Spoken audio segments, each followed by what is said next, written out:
Hello, Yeah, I think so. hello, Facebook Live. I think I'm live, but yeah, I think I'm live. So I have very, very big pleasure today to be talking to an amazing person all the way from South Africa, Brandon Guzman. Hello, how are you? Greetings. How's it going? Wonderful. He's such an inspiration. Let you're gonna be like shocked what he just did and accomplished. And when I uh, met him online, we never met, in person. I was just so inspired because he is a fruitarian. He loves fruits, a raw vegan diet, and just like me, he's an animal activist.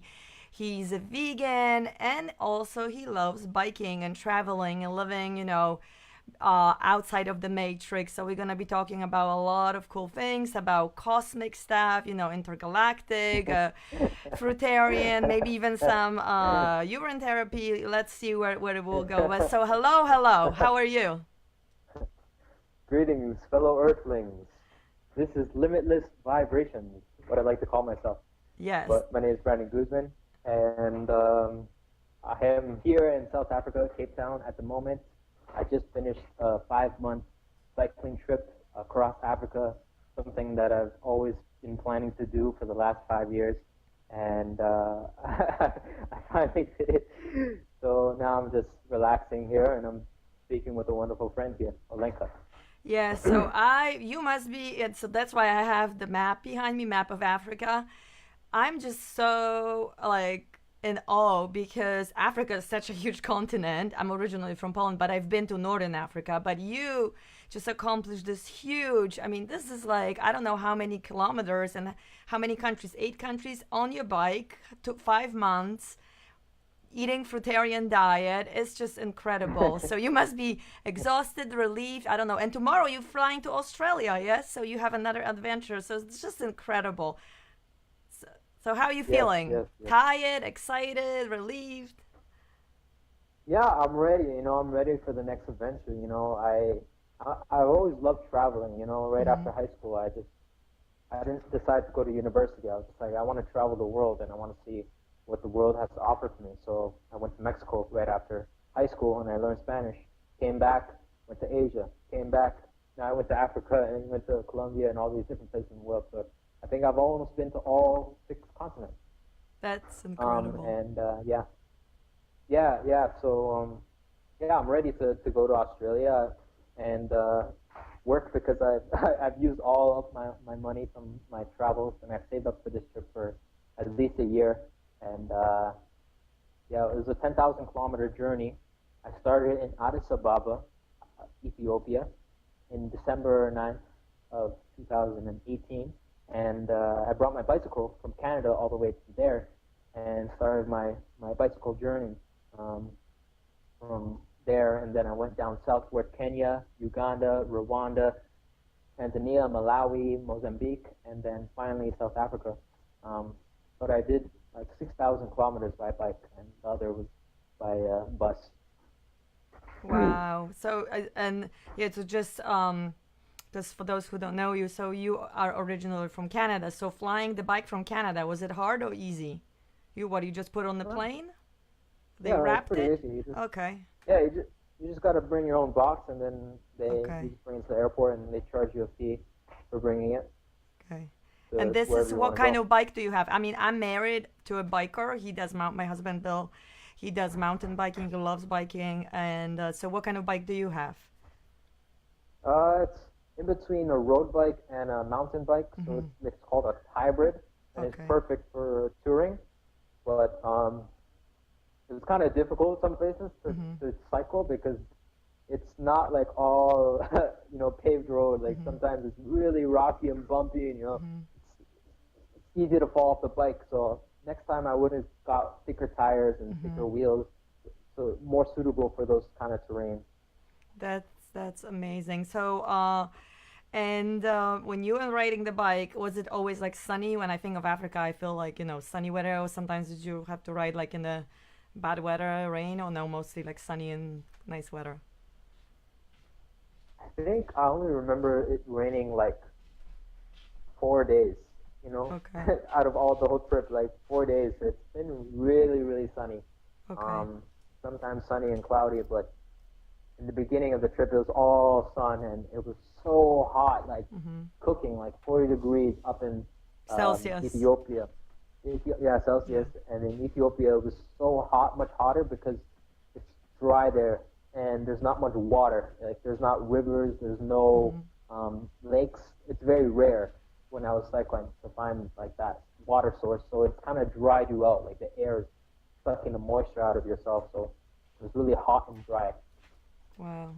So where did you Yeah. sleep? Like when you so how many like what was like your routine when you're riding a bike? Like you wake up in the morning and what? You sleep in like motels, can you tell us a little bit and then what do you do? Like your day. Yeah, so I would wake up usually around 9 o'clock, 8 o'clock, and do some yoga. Try to do some yoga, Mhm. meditate, and do some breath work and affirmations, and then um, get on the road by like 10 a.m. and start cycling for 6, 7, 8 hours, 5 hours sometimes. But mostly it's around 7 hours, and then usually it gets dark around 6 p.m. wherever I was, and then I would just 50% of the time stay in hotels and guest house, another 50% of the time camping. I mean, Camp. like stealth camping or camping in other places where I can stay. So that's what I pretty much did. But accommodation isn't really expensive. Mhm. It's not like the cheapest as I would expect. You know, like ranging from like $8 to like $20 a night. But I never spent more than like $25 a night on accommodation. Okay. So I've been budgeting. So, and yeah, for those who would like to, give a donation, at the end maybe we can give them some like your link to like your PayPal or something because you have new adventures coming, and I love to support. I'm an artist myself, people who like you doing this amazing stuff and inspiring others, and you have a website, Fruitify the World. Yes, so we're gonna be talking about that too. So Yeah. you just your enthusiasm and work that you did for like activists for the animals is incredible. So if anybody feels inspired, that's where we're going. For those who know me, I interview Marina Jacobi and her about energy philanthropy. We're all moving as a consciousness, as a humanity into Hmm. fifth dimension. So money, we will not need money anymore. We'll be all about like living from the heart and exchanging. But we still in this Love 3D. it. Yes, we Yes. we need money sometimes. So if somebody feels inspired, please donate and help. Brandon with his new, adventures. But that's so Thank amazing. I you. was just in Costa Rica, so talking about bumpy roads, I was like in the Oh, rainforest. It was a lot of actually mountain bikers who did the biking or the beautiful. four wheelers. But yeah, the roads were very bumpy. So I know, uh, Beautiful. your butt must hurts from biking all these all these kilometers. I can't even imagine. You have to, yeah, Oh, it's the most painful muscle of the yeah. of the of the whole body. Yeah, so Yeah. you must be in such a good shape. I mean, like I can't even imagine. So 8 hours of biking every day. That's like living the life. So why did you chose a bike? You were always a biker since a child? Like you always like biking? For the last 3 years, I've been like cycling almost like every day. Wow. 'Cause I have back home a job that requires cycling. You know, a bike courier, and then I would work as like a bike taxi guy. I Oh would just like wow. cycle around with people around my back. So I'm kind of used to that. And So but you're this is the first. strong. Yeah, yeah, I think I am. Yeah, but I Wow. got a lot of stamina and energy. You know, it's more of like that sustainable energy, Mhm. single drive. I'm not really super strong, but I got a lot of energy, and it sustains me throughout the day. Um, but yeah, this is my first bike trip. You know, I've Okay. never done this before. Actually, I have attempted to do this um, last year, a year and a half ago, and I starting from here in Cape Town, South Africa. Um, you know, but unfortunately, on the first day, I slept on a just like on a random beach in near Cape Town, South Africa, and I didn't know how bad the crime was. You know, because it's so bad to hear. Like the security, everybody has fences, everybody has electric fences, everybody has security. I didn't really take in the hints there, and I was so tired one night, the first night of the trip, and I slept on the beach, and I woke up with nothing. You Everything know, was Uh, stolen? everything was just stolen. I was Wow. so heartbroken. I was like horrified. Like I thought it was a dream. I was like, whoa, wake up, wake up. But everything was gone on the first day. So that broke my heart, you know. But I bounced back and I was determined to do this trip. Like I want to finish this so bad. Like more than anything in the world, I want to do this African cycling trip. You know, something I really wanted to do. That I want to cross off my list. I felt like I needed to do this.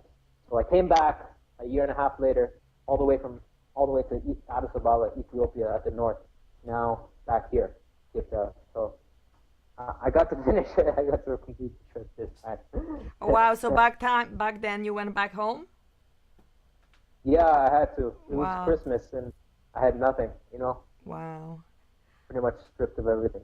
Wow. But So I'm glad that it worked out this time. So maybe the timing wasn't right, but that's incredible. So did you ever feel like not being safe? You know, like because you were driving, I mean, riding a bike through all these places that you don't know what to expect. Did you ever see any like wild animals, or I don't know, like you ever felt like you in danger, or you just felt like in the bliss all the time and kind of protected, but I don't know, angels, positive energy, galactic stuff. I, yeah, so before coming in, one of the big expectations I had was to see wild animals, like Hmm. pretty much everywhere in this African trip. But unfortunately, that Yeah. expectation didn't come true, and I didn't see too many wild animals. Like I expected to see elephants, lions, zebras, giraffes, um, but I didn't get to see those wild animals as much. Only zebras, really, and baboons. Um, yeah, that's pretty much it. But I wasn't really scared of them because I feel like the animals, they wouldn't attack me. They're very intuitive and they know like who's the good guy, who's the bad guy. I was like, I'm not gonna eat you. I'm not gonna do anything to you. I'm your friend, okay? So I would actually like say mantras to myself, like if I feel threatened by anything. I was like, I'm okay, everything's fine, everything's working out, I'm safe, I'm safe, I'm safe, I'm safe. And I keep repeating that, you know, because sometimes I would be camping out in the middle of nowhere where there's nobody around, like in the desert, you know, some places. And sometimes I would hear noises, you know. Hmm. Maybe I don't know what kind of animal it was, but it was very scary at that time. And I was just praying to myself, please don't eat me. I don't want to go out like this, you know. Uh, but it didn't happen. But yeah, I was safe. Pretty much 100% of the time, I was safe. You know, I didn't really have any super scary moments. Only a couple, but nothing in regards to wildlife. Okay. So when Yeah. when you by yourself, when you hear these noises, I know how it is. Like as I said, like I was just in Costa Rica and we were in the rainforest, so it's so quiet because there's not that many people living there. It's just like a small village and few like houses that American people built to retire. And it's like the rooster will wake us up like 4 in the morning. And yeah, it's like because when it's so quiet and you see the stars, I'm sure you saw amazing stars, yes, because it's so Oh, clean. You everything is amazing. like so loud and your imagination can keep is going. So did you feel Hmm. like did you have any like I don't know channeling experiencing getting some kind of codes or from the galactic stuff from Mother Earth from Gaia? Did you Yeah. feel? So sometimes, like when I was, you know, stranded in like the desert, Hmm. in Ethiopia, that was the times where I never suffered like that before. Uh, and I never seen so much suffering in my life, and I never seen so much scarcity and extreme poverty like that anywhere in my life, and it really had a great effect on me, um, and it brought me to that vibration of survival. And I haven't really experienced that before because we're in the Western world. Hmm. We don't experience that. No, We we don't get to don't. experience that. So it was a really good experience to experience the survival and get into that chakra, and to feel that. Um, and then when I was in that state, I would just pray and I would get some things coming to me, and sometimes it was like very intuitive messages saying, you know, what you're experiencing now, your choice. It's your choice to experience this. You choose this. You're the creator of your reality. You're choosing to experience this. Like maybe this is necessary for you to do at this specific time, so you can relate to everybody else. You know, how can you relate to somebody if you don't know what they experience? So I want to relate to these people, to beings who are really, really suffering, who don't really have water, you know? Mm-hmm. Like in the desert, I don't even know what they were eating. Like there's animals that they domesticate, like cows. Cows are everywhere. Cows are everywhere. Goats, sheep, and there's no vegetables, or there's pretty much no fruit. You know, I was traveling through like 100-mile radius, and I would see like a fruit stand once or twice. And what they would have was basically bananas and avocados, sometimes papaya, and sometimes citrus. But the fruit scarcity was horrible, so it wasn't a place for a fruitarian to go to, and especially by traveling by bike, because you have to really stock up. Like whenever you see fruit, because it's like once in a while you never know if you're going to see it again. You know, so it was very, yeah, it was very profound experience to experience that scarcity vibration. And usually I don't like that. You know, I like living in abundance. I love abundance. I want to just like supply the whole world with abundance. You know, the abundance vibration. We deserve abundance. We deserve to be living like abundant beings. And that's why I believe in the power of fruit, because fruit can provide abundance. And everything else that we've been doing now, like, it's not providing that. It's giving us more scarcity. What they're doing is domesticating animals, and it's creating desert all over the continent. You know, Africa's like 25% desert now, and it's keep getting desertified because we're keep domesticating animals and growing all these monocrop culture and grains, and it's really sucking up all the moisture out of the land. But yeah. Yeah, you touch on few points. So, you know, let's talk about then veganism, because for those who don't know me, so I wrote 2 books about vegan lifestyle, Raw Food Art, and Live, Love, Light, and Fruits from Olenko's Kitchen and Friends. And I wrote about this. Yeah, I love fruits like you. Like fruits are my life. But so if you don't want to even like look into veganism for the animals, like this is really serious global issue, because we destroying, you know, the cutting the Amazon jungles. We don't have the oxygen, the palm oil. Then, you know, in the United States and in Canada, the monocropping. It's really, you know, the feeding the animals, the animal factory, how they've been treated. I mean, this is really a serious problem, like how it's affecting us. And you think it's not affecting you. You feel like I've heard this from people, like, I like to eat meat, you know. It's not really about eating meat. It's about like respect for the life of the planet Earth, for other beings, earthlings. So can you talk about this a little bit? Like, what's your perspective on that?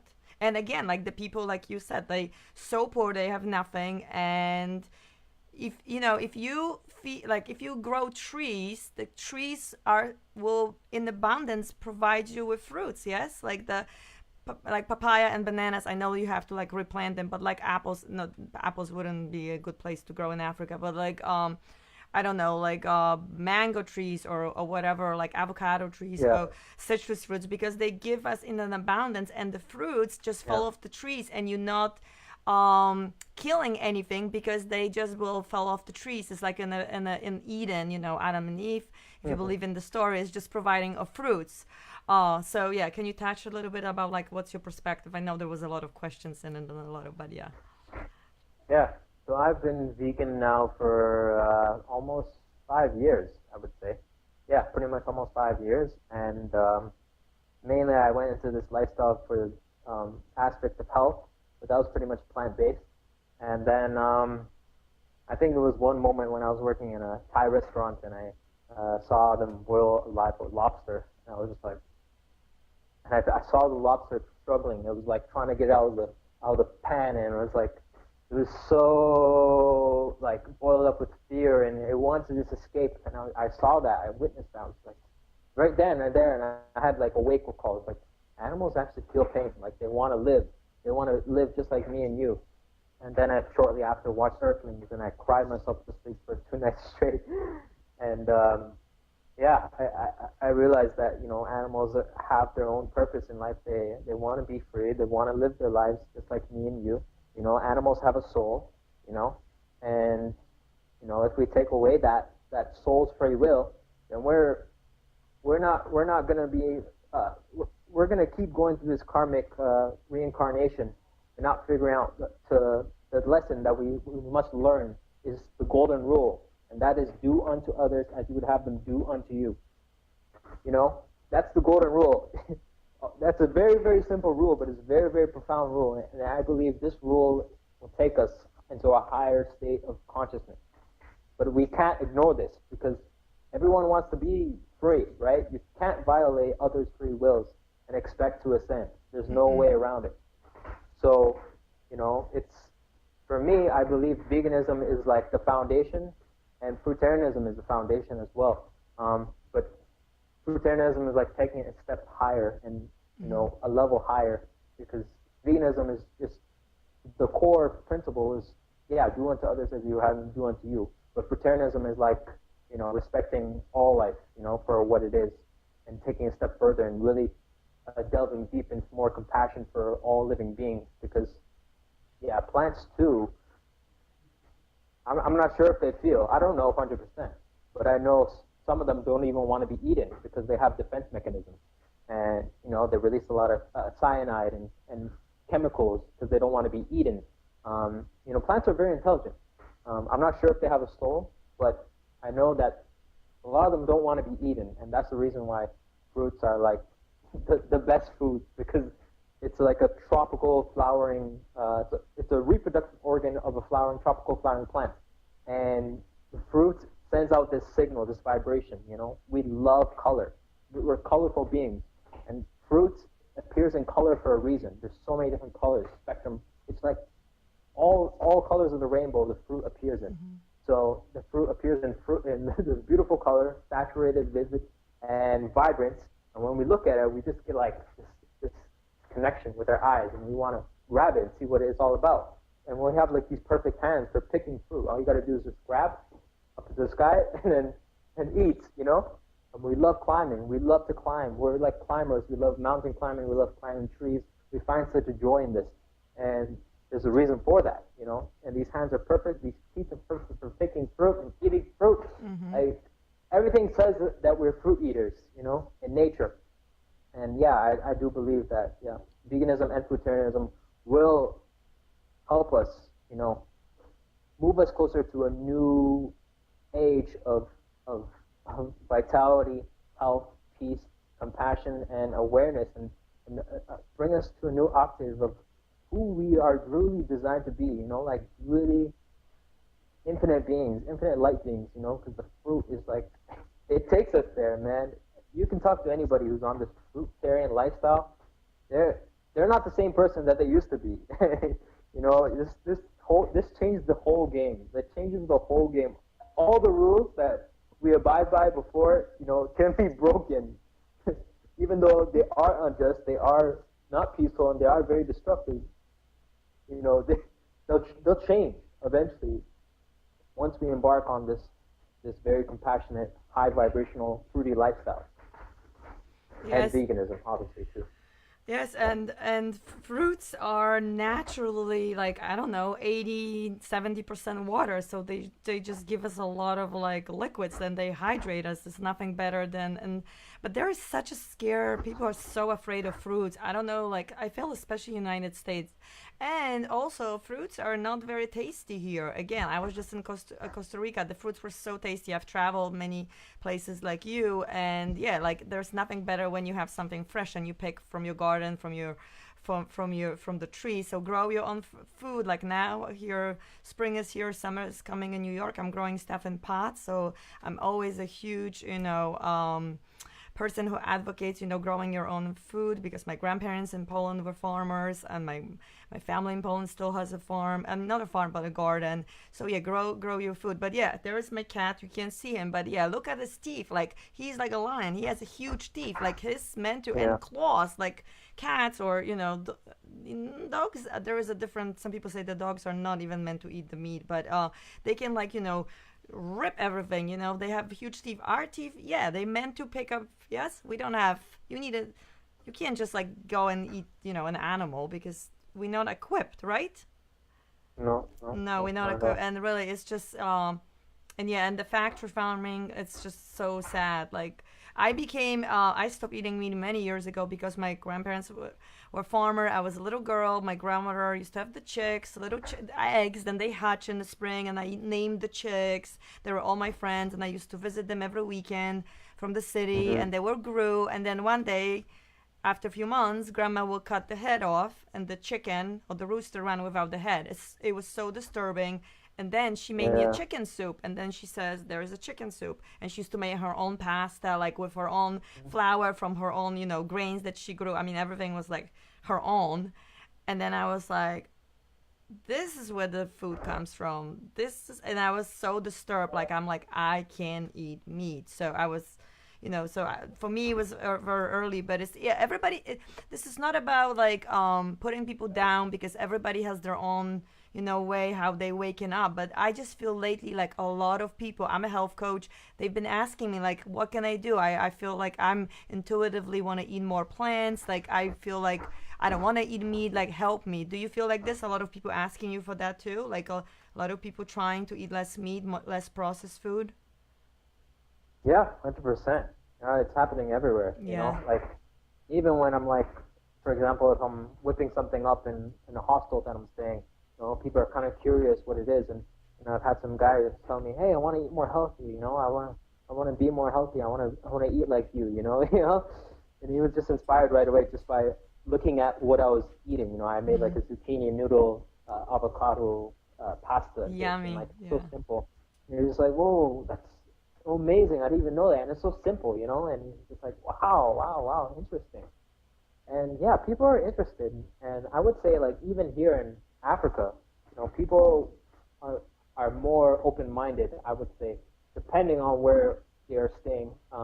If it's farther away from the city, in more villages and stuff, I would say they're more open towards this information.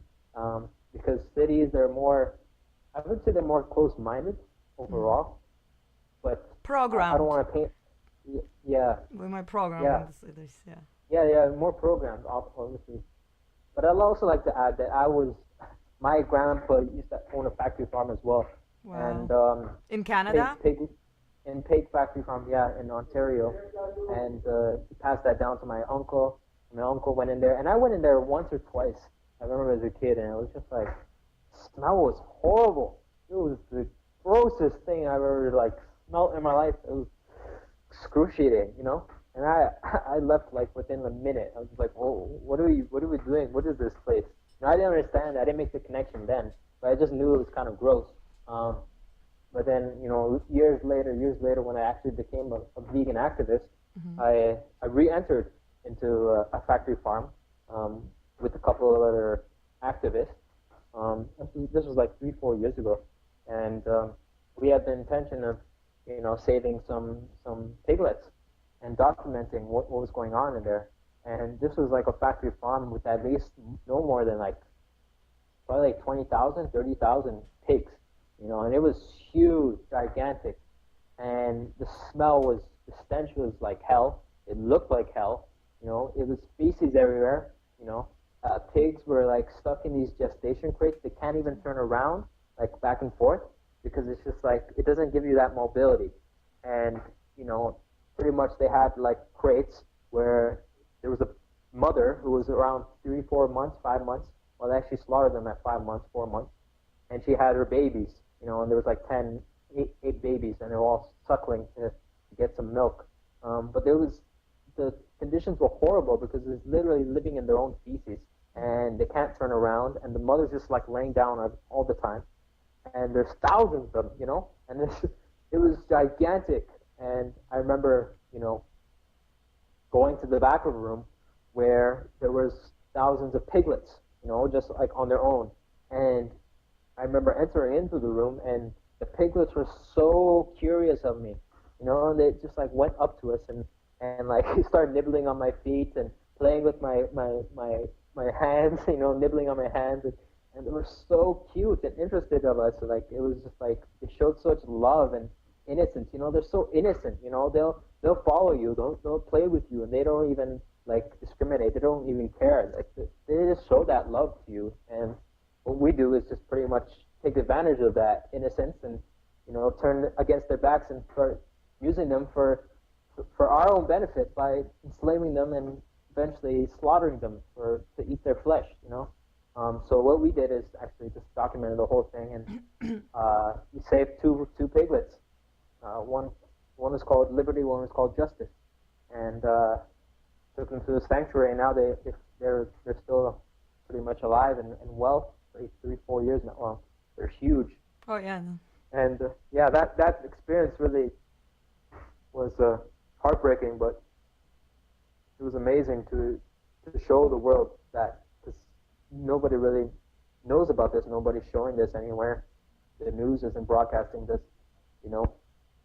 Nobody's really talking about this until now. People are starting to wake up to it. No, they don't. And I know some hunters, like from Canada and even from Poland, who like, no, I go and I hunt because I don't want to be eating, excuse me, like the meat from the supermarket. Super mar, you know what means the word mar in English? No. Excuse me. Mar means, I believe, is like that, not death, but like something like dying or something, like there is no hope.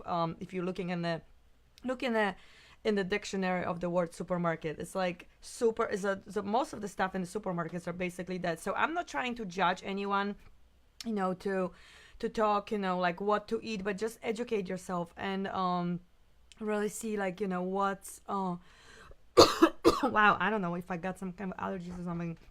I'm gonna get some water, but that's why I like to do this interview. So, okay, change the subject. So, you did you meet some interesting people in Africa? I'm sure you did. Yeah. So I was like crazy traveling. I didn't really. I was always focused on getting to one place to another. Okay. Most of the time, because it was like I had like a set deadline, where I want to be every day. I want to make this amount of kilometers. So I didn't really stop too much and just talk to others. No. And actually, most of the places I've been to, they don't even speak English. Really? But, So what language they speak? Dutch? Oh, they speak like African Dutch, or I thought or French. Different countries in Africa speak different languages. Like I was in Ethiopia, and they speak. I forgot the language what it's called, but they speak one language. Kenya, they actually speak English. Some because it was a British colony, yes. Yeah. But not all places I've been to, they speak English. Okay. But I would stop sometimes, and I would have like kids often run after me, so many times like kids would run after me, and sometimes they would be begging for money, money. That's how they say it.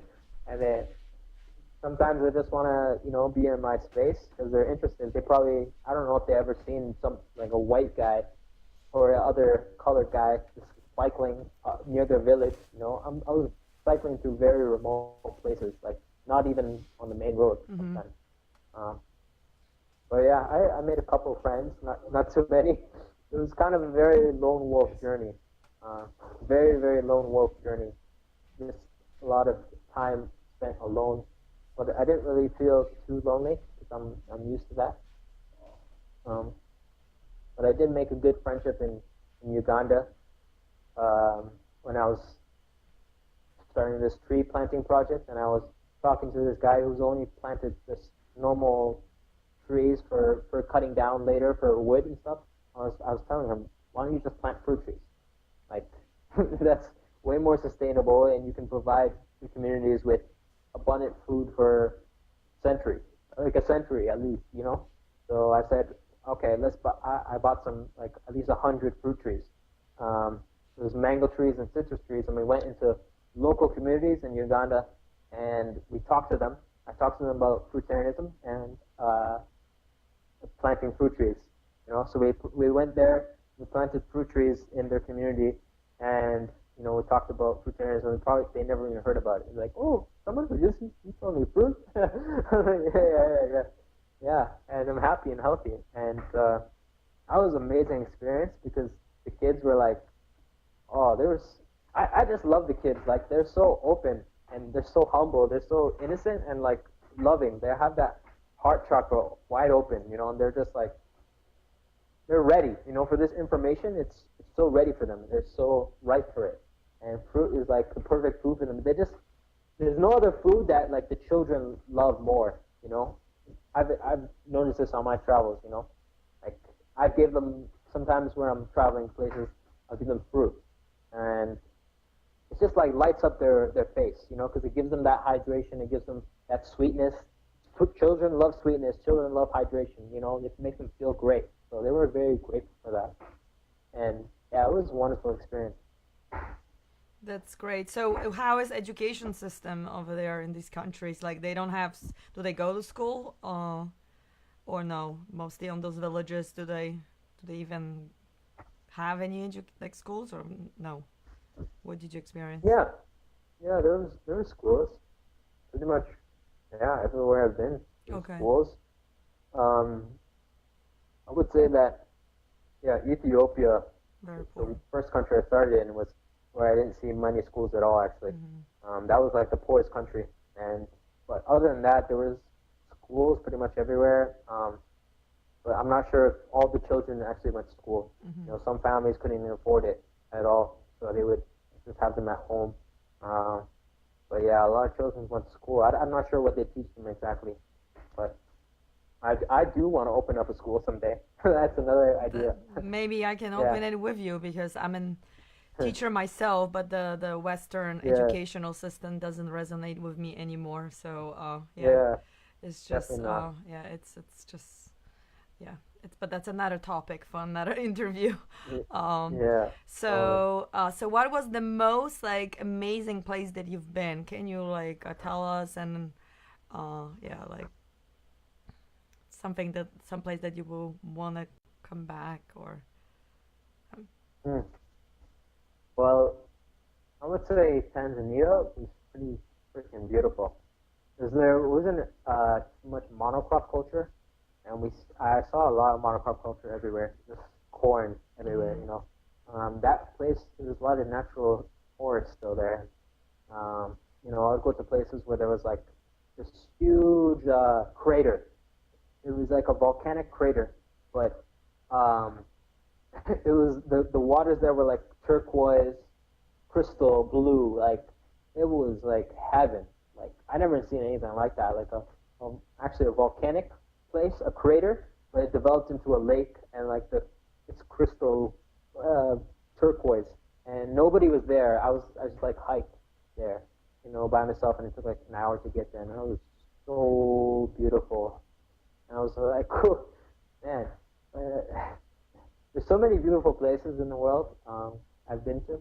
Um, so yeah, Africa's definitely special, but unfortunately, a lot of it's being destroyed and the land is being corrupted. That's a sad truth. But I do have some hope left for the continent and for the world to regenerate, restore the ecosystem, and bring back the wildlife and bring back the trees, the native trees and the indigenous trees, and um, everything that was pretty much natural about it. You know. But yeah, I'm sure you've seen some beautiful sunsets and sunrises. It must be incredible because I feel that like the light in the desert, like I think is the most beautiful. I mean, yeah, the ocean and like yeah, on the water. I say the water on the desert. There's something amazing about like the desert, like right, like when yeah, yeah, they just everything just looks golden, right? totally. Yeah, Yeah. I I didn't like the desert because I was on my bike. Yeah, I I mean, you actually were on the hated the bike. I was desert. like in Morocco, in Egypt, on the camel with the bus. You know, it's different in the car. Yeah, It's a different experience. I can't even imagine yeah, the riding. You know, so it must be like, where is the water? And like, yeah, it must be yeah. so hot. There was no water in the desert, and Yeah. I had to, you know, force myself to drink my own urine because I didn't have any water. There wasn't any water So around. you did some So I was, urine therapy? yeah, yeah, I was doing urine therapy there, and it was fine for me because Hmm. my urine is like it doesn't taste at all. Yeah, It because doesn't you smell eat bad or fruit. it doesn't Yeah. taste bad. So it wasn't a problem. So I did that for like 2 weeks there, and it was very useful. You know, Hmm. if I didn't have that, I probably wouldn't even make it. You know, Yeah. some places like there was no water, and I don't even like like buying water out of a plastic bottle, so I pretty much didn't do that any the whole trip. Okay. So did you meet any, like, did you see any when you've been going through these villages or places like, this very like country rural places, any like oh, how would you call it, like shamans or medicine men, whatever they call them? Because when I travel, I like to go to like talk to the local people. I know with the languages and everything it's Yeah, hard, but did you meet anybody, like somebody interesting that stood up, like, somebody like really cool, like, no? yeah. So I was actually expecting that too, but No. yeah, I would say I didn't see any of that, and it's unfortunate that a lot of Africa is pretty much all European influenced, Mhm. and it's rubbing off everywhere. Mhm. And it seemed like the original native culture there, their ways haven't been um, the same like as they used to be. Everything is changing. It's more becoming more modern and westernized. But I Mhm. didn't see that. I didn't experience that. Everybody's more used to, like, they want to have a cell phone and be on the internet. Is like, do you feel like that, like the new generations, like that's what they into it? Yeah, it's starting Yeah. to happen more. But in the rural villages, they don't have Yeah. any cell phones or even TVs, so they would just like spend a lot of time. Um, I would just like pass by so many places, and I would just see people sitting there, not doing anything. Just not much for them to do. Some places, because they don't have much. They don't have much. Like they don't have showers. They don't have like even like a soccer ball, like a proper soccer ball. They just use like something else, like shaped in a ball, to play with it. They don't have the luxuries that we have. So that really helped me resonate with what with everybody, and be grateful for what I have because I was lucky to be born in a westernized culture where I can experience a wide range of things, and they're very limited to those short things, and they have no clue um, as to what life is like sometimes outside of their own villages and what life could be like. Yeah, Yeah, I think that's why first of all I do these interviews, because although I'm all about cooking and healthy lifestyle, like raw vegan diet or the recipes, but I like to do the interviews with people like you and show different perspectives, because and I think there is nothing better than travel and showing different perspectives on life, because the way we are brought up, different cultures, like the when you were born in and when I was born and when those people were born, we all have different perspectives. So sometimes I really hope that if you don't even care about the diet, and people who are listening, just get this from this interview, that be less judgment and be more loving and open, because we so fast into judging, and especially I think us in Western culture. So just like, oh, and then very so superficial and looking at people and judging, oh, she drives this car, a Mercedes, so into like, yeah, like the material things, the brands, and like who has a bigger car and better houses and whatever. It's not yeah, about this, like the soul.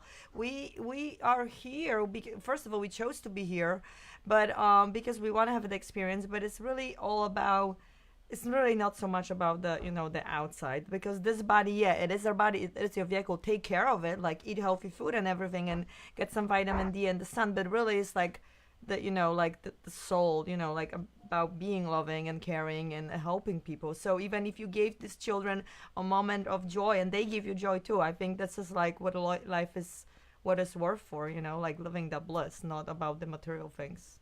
What do you think? totally, totally. Yeah, I'm in for it. I've with this whole travel experience, I just desire to experience so many different outcomes. As many as I can to get the whole grip of reality and experience the full rainbow of what life's supposed to be like. It's not always light and love and rainbows and sunshine. Mm-hmm.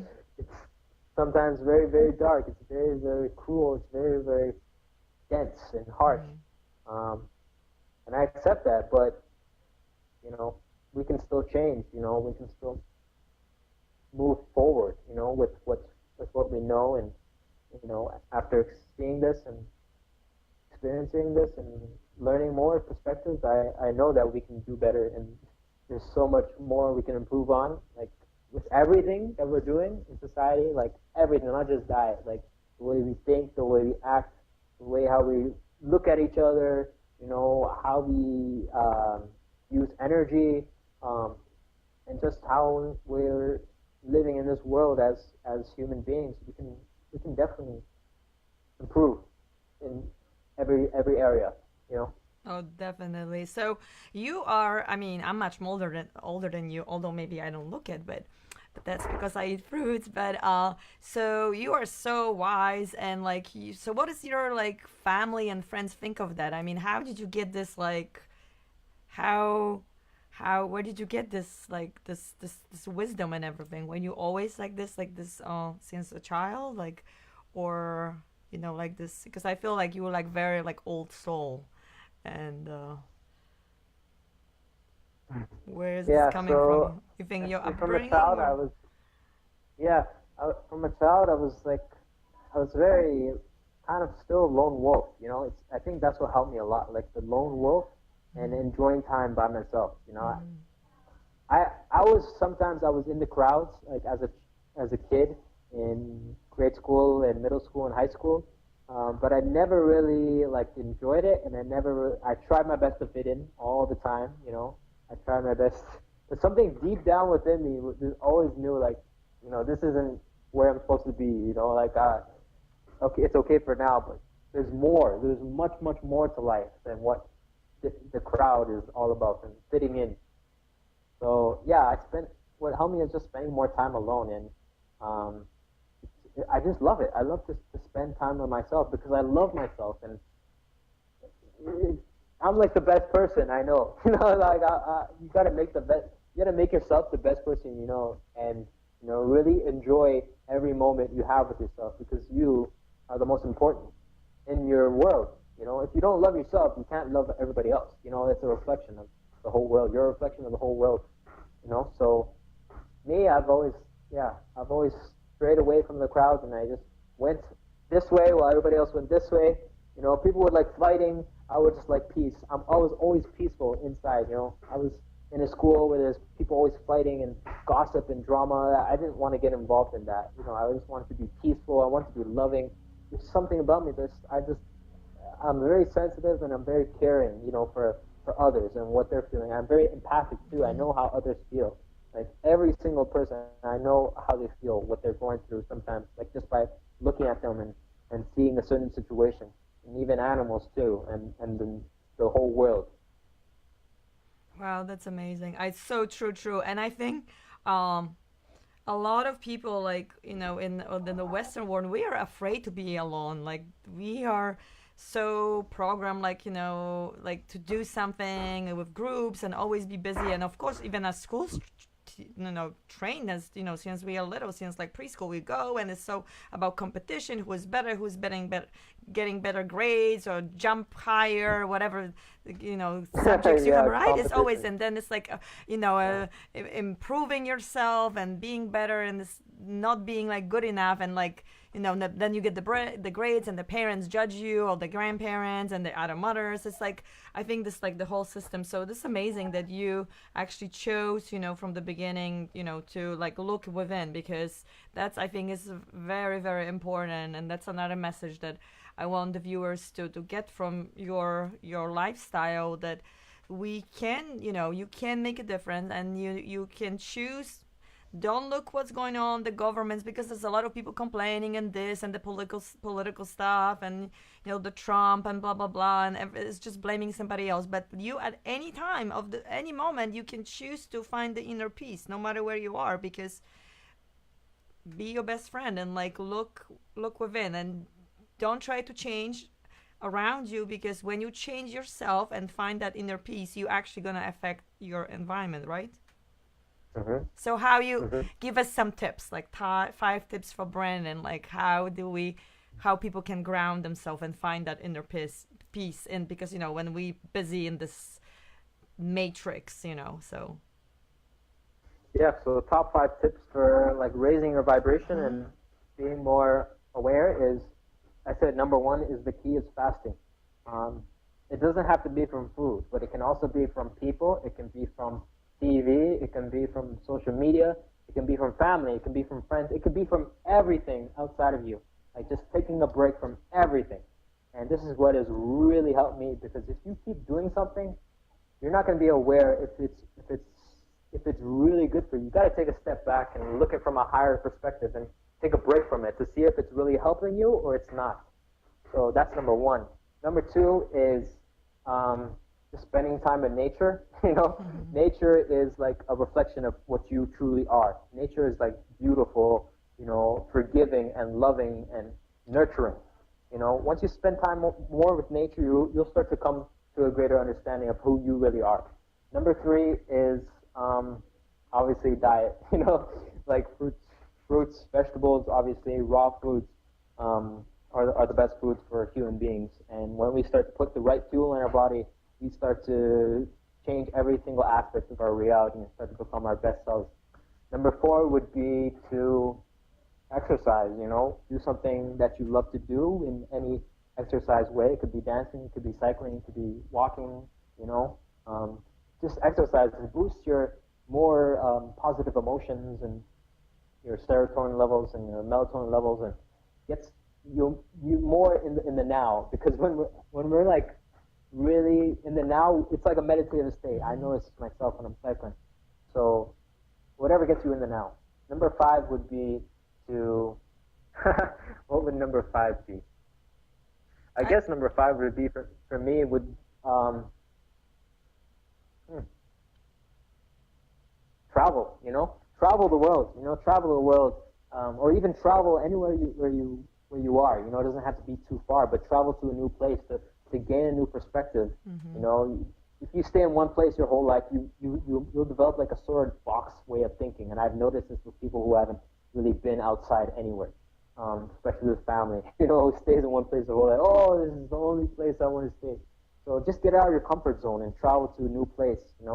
And then you'll start to open up areas of your mind that you didn't know were possible. So it opens you up. Love it. Do you want to Yeah. have number six? If you have a bonus one? I mean, no. I have so many, but Those are good. yeah, Love it. yeah, like there's many tools that we all can use. Like I just posted something, like I make memes. Like New Earth memes, like very high vibrational memes. What's for your waving website? people. That's How what people can find you? Can you tell them? So, I mean, it's in the link, but just you said you posted. Where did you post? So I post on my page on Facebook, Fruitify the World, and then I have an Instagram page, Fruitify the World, and then I have an Instagram page, limitless_vibration, and then I have my Facebook page with Brandon Guzman. That's where I post everything. I don't have a website yet. You have a but, YouTube I channel? just post. Oh yeah, I have a YouTube channel too, at YouTube Limitless Vibration. Great. I'm gonna start posting more videos now, because I'm more determined and I'm ready to like spread the message of healing and light and love, because it's been suppressed for so long. Now I'm just like ready to like share everything, because it's gonna help. I'm 100% sure it's gonna help others, because it's helped me for sure. Yeah. And I think it's very nice because there's a lot of, I'm not trying to be like gender stuff, but there's a lot of women, talking about spiritual and stuff. But it's nice to see men, like, so it's a masculine, feminine, like, so it's balanced, talking and making more videos. So it's not just about like, the macho guys, like with muscles and stuff. Because, yeah, you take care of your body, like you're riding a bike and, of course you're going to have, fit body, but it's not just like going to the gym and pumping, and just taking steroids and like, because we want to look like, so, yeah, like big, like a lot of guys do that. And some women too, so it's just like, yeah, I think biking, or you said dancing, like I love dancing, like I love biking. I mean, I never did anything like you, but it's just like, being in the nature. I wrote this in my books. I always write this in my, like being with nature, being in the nature is like the best thing for grounding and like really teaches you. Just watching, like I love watching birds, I love watching my cats, or like you said, you don't have to travel across the world to go out to Africa. Yes, you can just maybe do a different route going home from work. Yes, or like change the perspective, and you're gonna be like so surprised, like what are you gonna see? Maybe you see like a fruit stand, somebody selling fruits, or different store or something, like you meet someone and like just change your change your routine. I think that's really cool. Yeah. So So, How about when you were traveling? I know you told me this not today, but like when we were talking before, when you started traveling, you were making a video, but then something broke with your camera and the computer, so you were not able to. What you had to like leave the computer because you couldn't fix it. Can you tell us a little bit about that? I think that was Yeah. interesting. So everything started breaking down within like the 2.5 month point where as soon as I got to Tanzania, my laptop broke for no reason. I don't know why. And I brought it to the shop. They didn't know how to fix it. They just said it's dead. So I just decided I'm just gonna leave it. Even though like I had like I was writing a book about fruitarianism in the golden age, but I just really started, so it wasn't too much information, Mm-hmm. but I still remember in my head. But that's gone now, and all the storage I had from prior to that.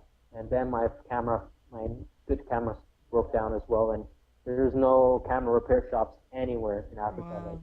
so difficult to find. Like even in big cities, like there's none. There was none.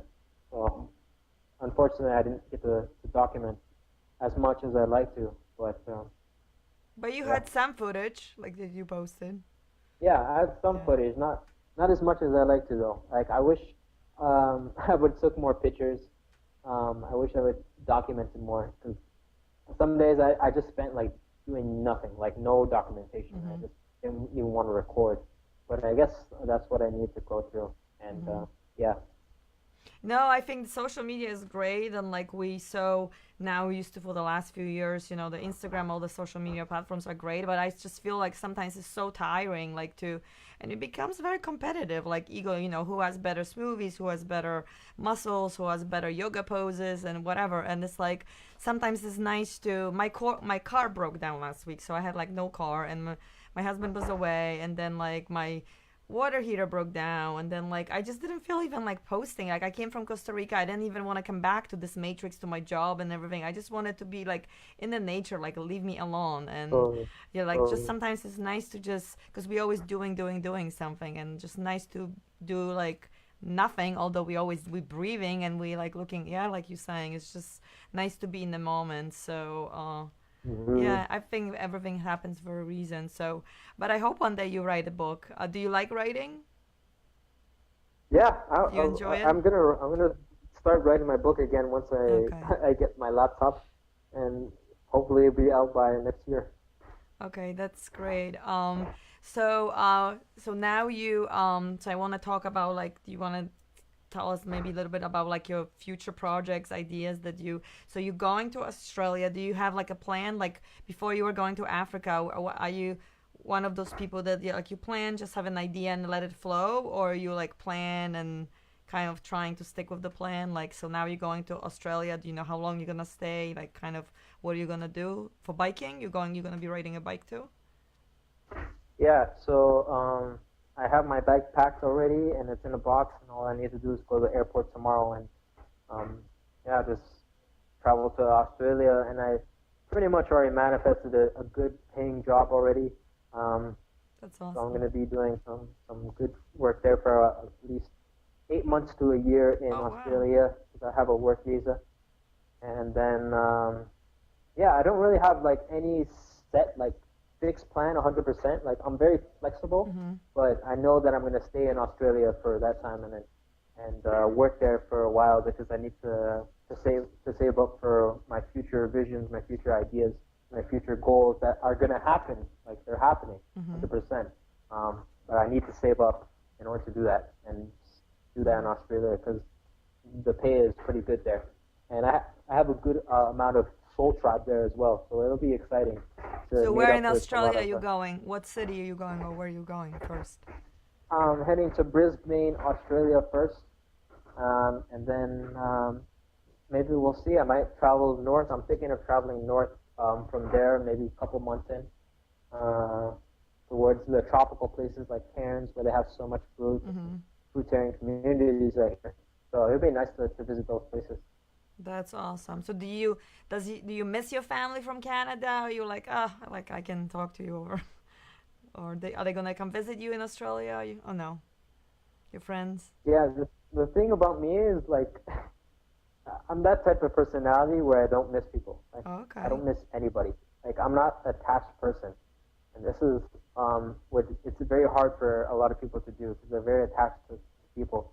And me, I'm formless, I'm shapeless. Like I'm just like a river. I'm always flowing, and I don't have attachments to anybody. Even though I love my family, I'm not attached to them. Like I don't miss them, but I love them. Doesn't mean I have to be attached to them or that I Mm-hmm. miss them. Same as I love my friends. I don't miss anybody. You know, um, this is me. I've always been like that. So Wow. yeah, Very cool.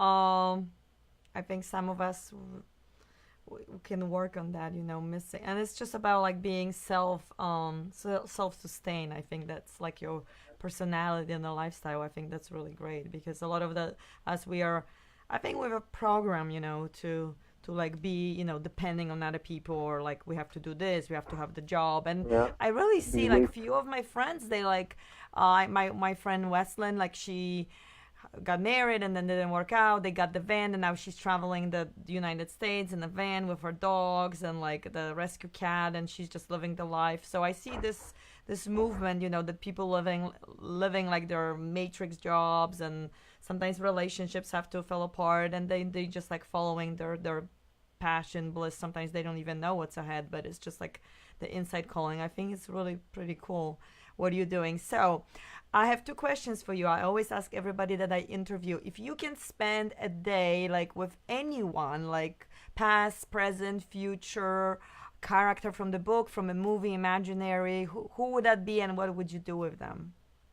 Like But it can be anybody, like whatever, whoever you anybody. want. Oh, I would definitely spend some time with Superman. Superman. Yeah, because I mean, we love superheroes. We Mm-hmm. love that thought of like somebody coming to save the day. We love like a superhero. We love action movies like that. We love it, like something about us. And I would just spend time with Superman because I would I would do some amazing things.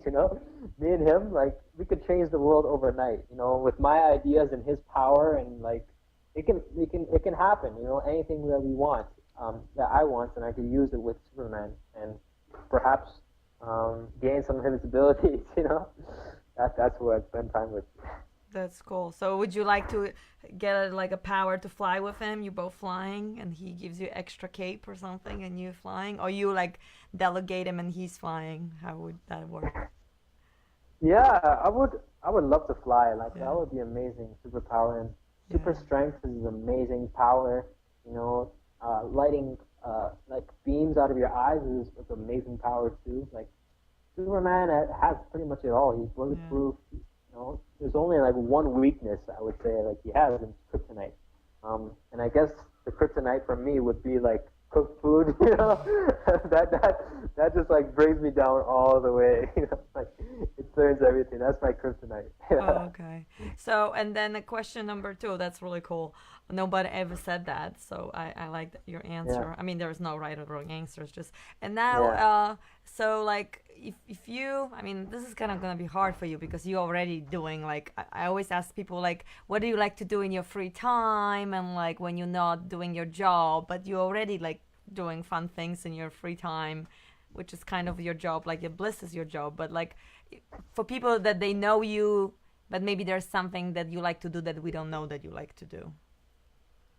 So what do you love yeah. like surprises? I love to create and be creative. Like I feel my best when I'm super creative and just like creating things, like artsy things, and you know, um, just creating something. It could be writing, or drawing, or even dancing. It can be any type of form of art.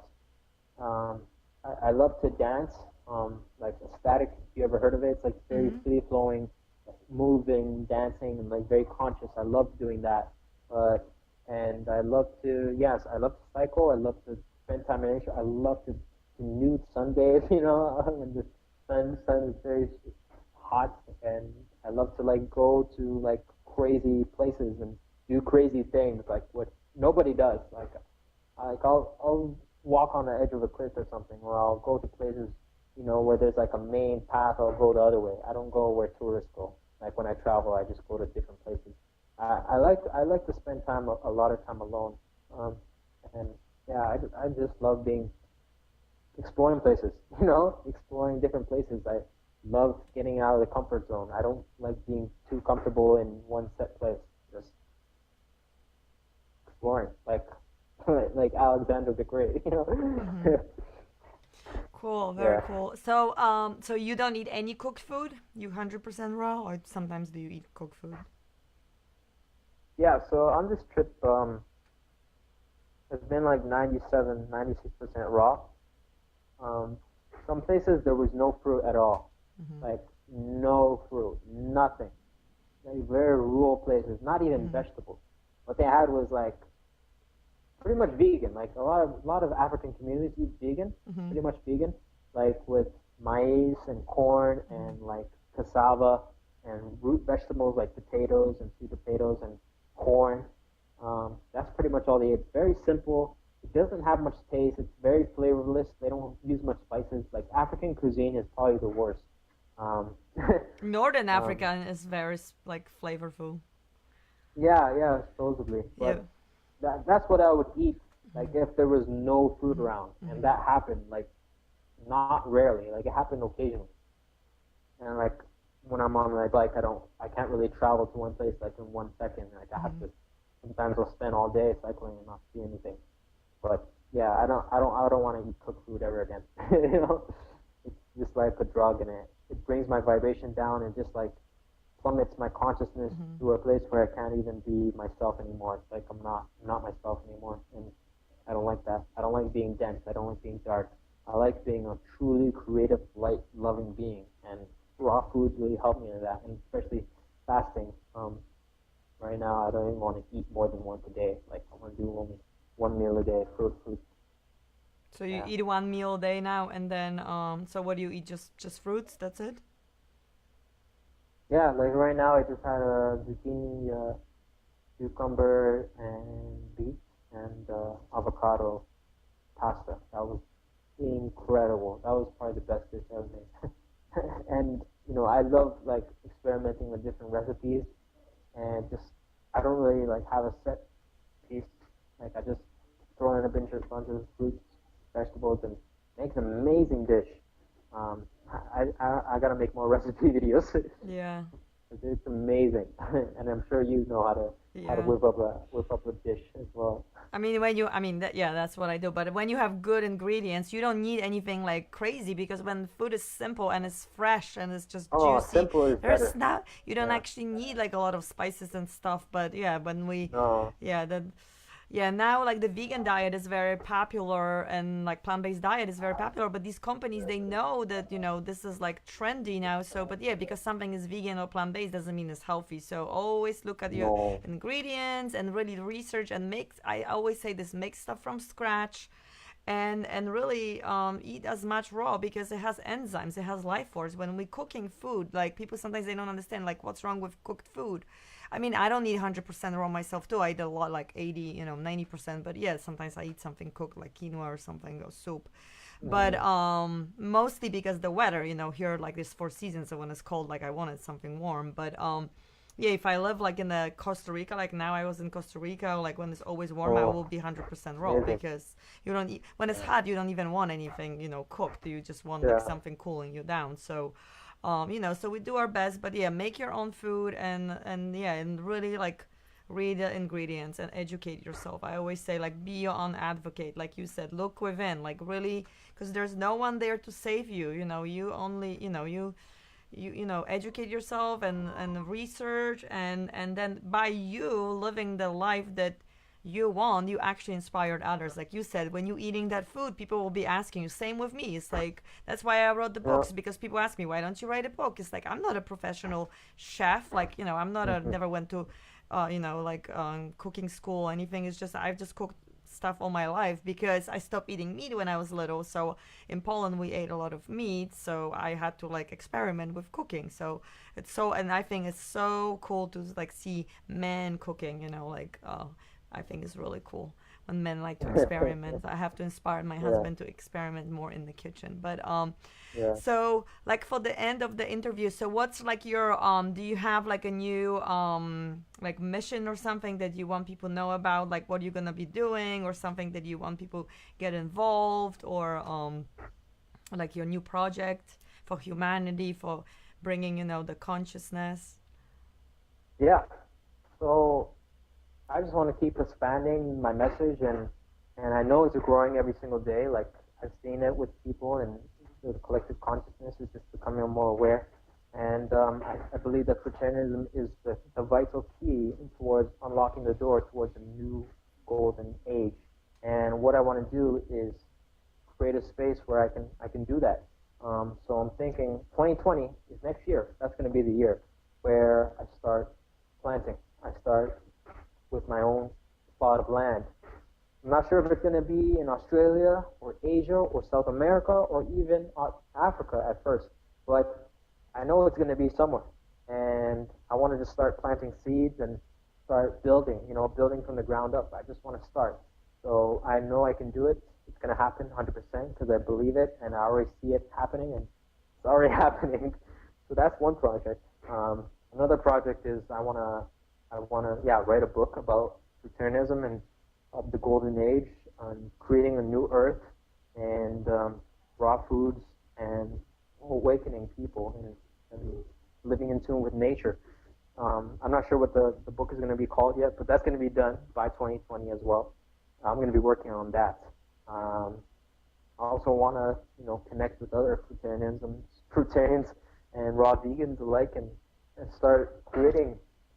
content, start creating content like this, and interviews and videos, and even building together in communities, and sharing that message, spreading the message, even out on the streets. Because there's like vegan activism going on, but there's nobody doing fruitarian activism, nobody doing raw food activism on the streets. So that's an idea that I want to start doing, and I have already done once, and that was incredible. That was amazing, and I want to do it again. I want to start inspiring people and educating people everywhere. It's so important. It's like like the first piece of the domino. You need it. You need it.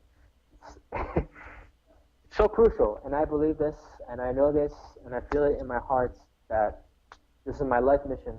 And obviously, by doing this and other healing modalities, I want to spread this in any way possible, through my social media and through the world that I am currently living in. Awesome. And you're gonna make a website too, so people can you're gonna be working on putting together a website, you think? Yeah, perhaps. But I just continue making footage. I mean, creating content. So you can probably follow me on my YouTube channel because I'm Okay. gonna be creating more content. And you can always follow me on my Instagrams and my Facebook pages, Limitless Vibrations and Fruitify the World, because Fruitify the World is like growing exponentially every single day, and there's so much potential within that to just blossom. And the information is there waiting for you to be explored and really taken upon and felt and experienced for yourself. So that's my intention. That's awesome. Yeah, I love fruits too, and then there's nothing better than fruits. So that's why I call my book "Live, Love, Light, and Fruits" from Olenko's Kitchen and Friends. So hopefully we can meet in person one day. Do you know the place? Did you ever heard of the Miami Fruits in the United States, in Miami? Yeah, like I Yeah, get fruits from them. So there's people doing stuff. right. So the more people will be planting trees and spreading the message Yeah, is better for you, for your body, for the environment, for the animals, for the planet Earth, for the consciousness. And we ascending all of us as a consciousness. And then you even said, on the way on the to going to vegetarianism, that we won't no longer we will not need food. I don't know if I'm gonna achieve that this yeah, life. I'm trying to sometimes, but yeah, fasting is the key. But fruits are definitely, the key to on this path, and just cleaning, yeah, diet, cleaning, and just get rid of junk food. No matter what diet you follow, paleo, I don't know, keto, whatever. Like just make food from scratch, and like don't fast food and processed food, no good. So because that's like really they're putting so much junk in it, and it's really affecting you. So it was such a pleasure having you. I know, like for us, still in New York is a little early, so I know a lot of people will be watching this. I'm gonna post this on my website, olenkoskitchen.com, on my YouTube, and please share this message. And if anybody would like to, donate and help Brandon with his mission, contact him. I don't know. Do you offer some coaching, like coaching if somebody wants to coach with you about like raw vegan lifestyle? Do you do that or? Yeah, Yeah. I can start. I can start doing that by Yeah. donation. So By that will be donation. awesome, and about learning about biking, and yeah, so you can learn so much from Brandon. But it was such a pleasure having you, and yeah, so Thank as I you. said at Thank the you. end, go fruit yourself, people, because fruits are the best. Before Fruitify the world. Yes, and live, love, light, and fruits from Olenko's Kitchen and Friends. So, thank you so much for this interview. Thank you. I don't know Thank how you. I'm many honored. hours is Thank you. tomorrow to Australia from Africa. Is it far? 27 hours. Oh yeah, so it's far from New York. Is 24. So yeah, Yeah. straight or you have to change planes.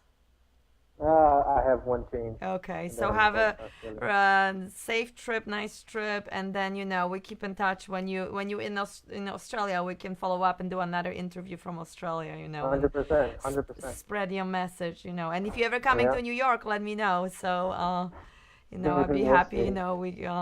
We can fruitify the world in New York too. So yeah. Yes. So thank you so much. Have a good Thank you. afternoon, everybody here in New York, and happy Mother's Day Thank you. tomorrow. Yeah, and Thank thank you you. so much, Brendan, for being here. Bye bye. Okay, bye guys. Bye Bye bye. bye. Bye bye.